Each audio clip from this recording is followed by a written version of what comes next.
homebrewers, and welcome to my channel. So I am down to my last bottle of strawberry wine. Got some in a glass, so I thought it would be a fantastic idea to make some more. So it is a bit early in the season to be getting strawberries. It has been rather cold, so I am actually using frozen strawberries. So I hope you enjoyed the video, and I'm going to have a drink.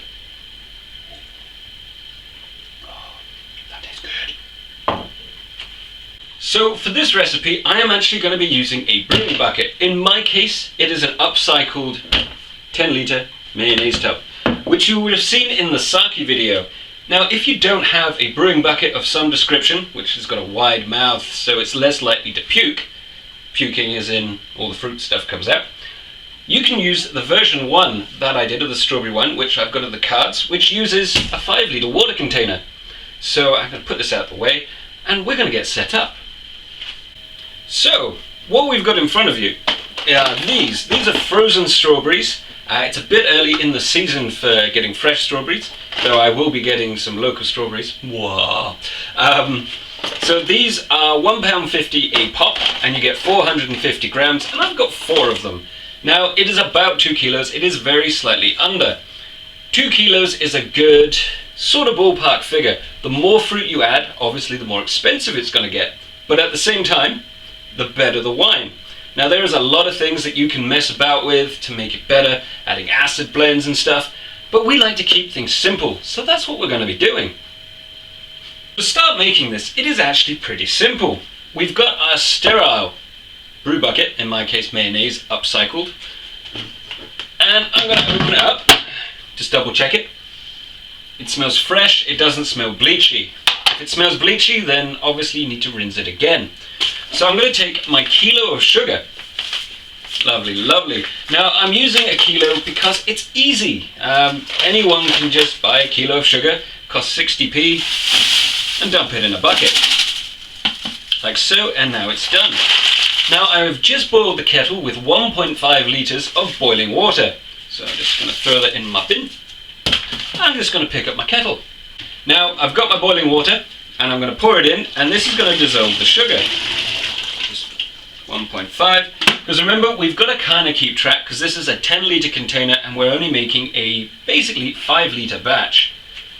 That way it accounts to make sure you have 6 bottles. So now I've got my utensils bowl, which has been sterilised with my sterilised utensils, even though the boiling water is going to kill pretty much every nasty thing you can get. And I'm just going to mix it up until it turns clear again. It won't take very long.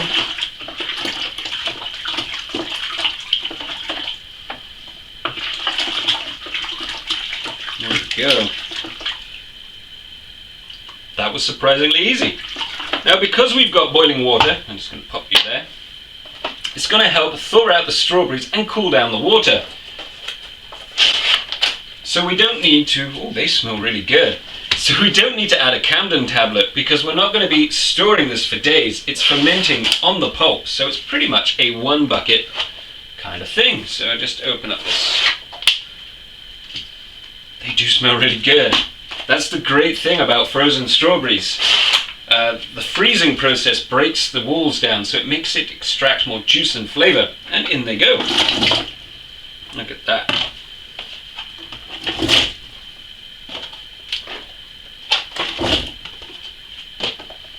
And 4. Now, it doesn't matter if you let these thaw out in the pack, they're all sealed in an atmosphere, so it's pretty cool. So this will kill off the wild yeast, like so, and thaw these puppies out. Just give it a mix. And already it is looking rather red, so there we go. You may be able to see, or if I do this, whoa, it's already starting to make a strawberry tea, which is lovely. So I'm just going to give this a second just to do its thing while I go and get my stick blender. So I'll be right back. So this is already cooled down by the time I got my stick blender plugged in. Now this is sterilised, the bottom half is, and now I am just going to pulp these strawberries up. Now I'm doing it at the stage when the water level is low, just to make sure it doesn't get up into the machines. So blend away.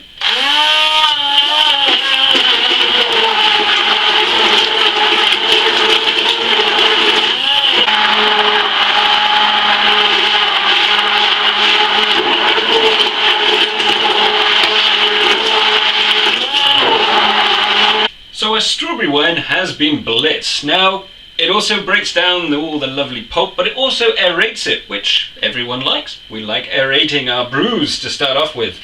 So, instead of sterilizing a jug to use that, I'm using my kettle. It is already sterilized because I boil water in it. It's just for water, that's all I use it for. And I've got myself measured out another 1.5 litres of water, and in it goes.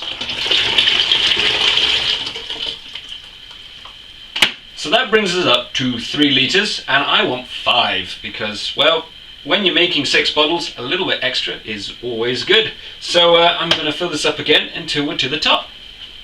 So I've topped it up with my kettle, using the measurements on there, to 5 litres. That's because the strawberry pulp is going to displace a bit as well as the sugar. So it looks like there's more in there. So off it comes. Now, it's up to you if you want to use pectolase. Now, I've got the pectolase enzyme and I'm going to use it, but if you don't have it, you don't have to use it. You'll just get a hazy kind of wine. That's because of the pectin, because fruits contain pectin. So I've got my teaspoon, which has been sterile, because at this point it is ready to go and can be liable to infection. So where's my, just get a, trying to get a teaspoon in one of these packets is very difficult. He says, it's everywhere but never where I need it. So there's half a teaspoon, in it goes. There's another half a teaspoon, and that goes.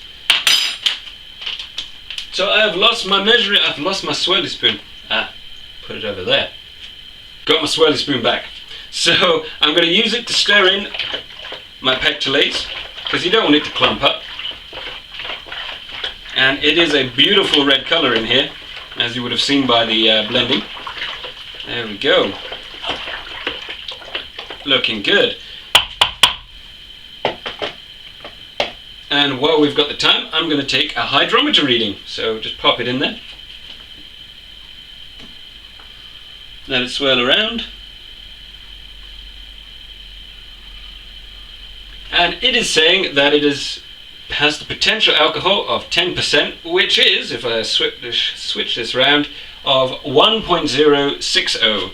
So that's not bad, to be fair. It will probably come out somewhere around the 9-ish% maybe, but we will see. Potential alcohol says 10, so that's what we're going with.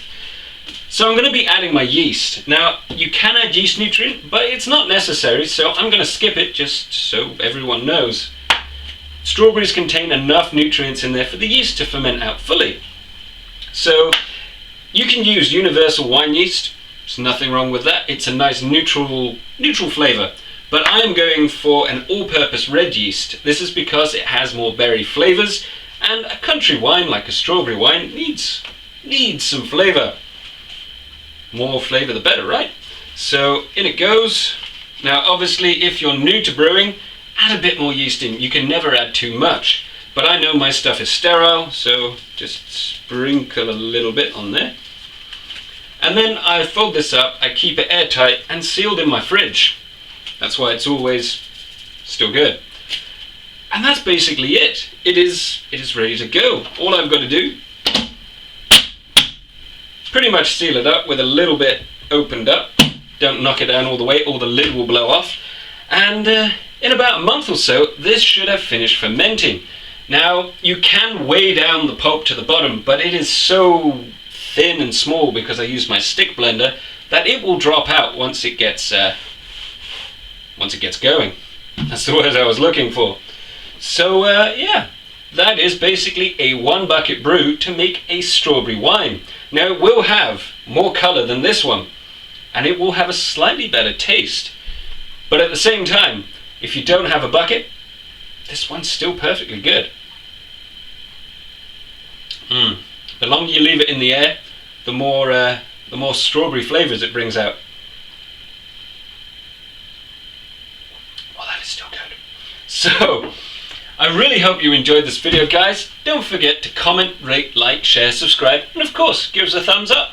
And I will see you in the next video. See you later.